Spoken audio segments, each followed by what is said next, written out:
લાજપોર જેલમાં હત્યાના આરોપીનો ફાંસો ખાઈ આપઘાત। આરોપી હેમંત ઉર્ફે ડેની પાનાચંદ્ર માંગરોળિયાનો આપઘાત। લાજપોર મધ્યસ્થ જેલમાં હાઈ સિક્યોરિટી યાર્ડ નંબર 42 માં હત્યાના ગુનાના આરોપીએ ફાંસો ખાઈ આપઘાત કરી લીધો।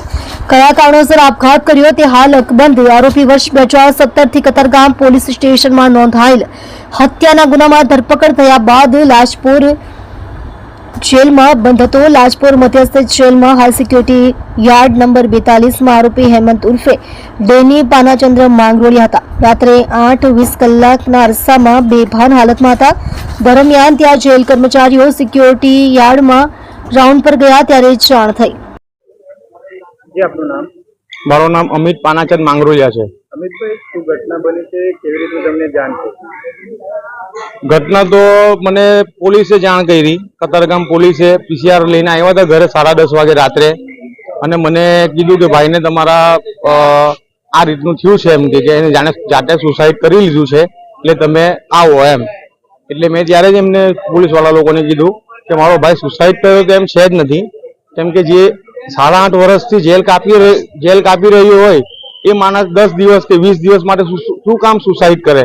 એ 20 દિવસની અંદર છૂટવાનો હતો, અમારો ઓર્ડર હતો, અમે 20 દિવસમાં એ છૂટવાનો હતો, અને એની પર કોઈ ગુનો જ નહીં હતો, કોઈ ગુનો કબૂલ થયો હતો જ નહીં કે ભાઈ આ ગુનામાં હતો, કાચા કામનો હતો, એટલે પાકા કામનો તો હતો જ નહીં। અને મારી એને હાઈ સિક્યુરિટીમાં કેમ રાખવામાં આવ્યો, એનું શું કારણ? એને એવો જેલની અંદર શું ગુનો કર્યો કે હાઈ સિક્યુરિટીમાં રાખવામાં આવ્યો? અને હાઈ સિક્યુરિટીમાં રાખવામાં આવ્યો તો પણ કંઈ વાંધો નહીં, પણ હાઈ સિક્યુરિટીમાં લાગ્યા પછી બે જાતે ગળું દબાઈ દે એવો તો વ્યક્તિ હતો જ નહીં। એટલી તો એનામાં હતી અંદર કે ભાઈ મારે 20 દિવસની અંદર તો છૂટવાનું છે, તો હું શાના માટે સુસાઇડ કરું એમ? એટલે મને એવું લાગે છે કે આ અંદર કોઈ 2 જણા મળીને કે 5 જણા મળીને એને ગળું દબાવીને મારી નાખવામાં આવ્યો એવું લાગે છે।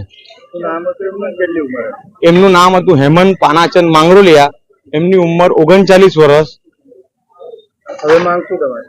મારી એ જ માંગ છે કે ભાઈ જ્યાં ભલે હાઈ સિક્યુરિટીમાં જે નાખ્યો તો કયા ગુનામાં નાખ્યો હતો, અને હાઈ સિક્યુરિટીમાં, અને હાઈ સિક્યુરિટીમાં નાખ્યા પછી એને સુસાઇડ કર્યું ને એના મારે ફૂટેજ જોવા છે।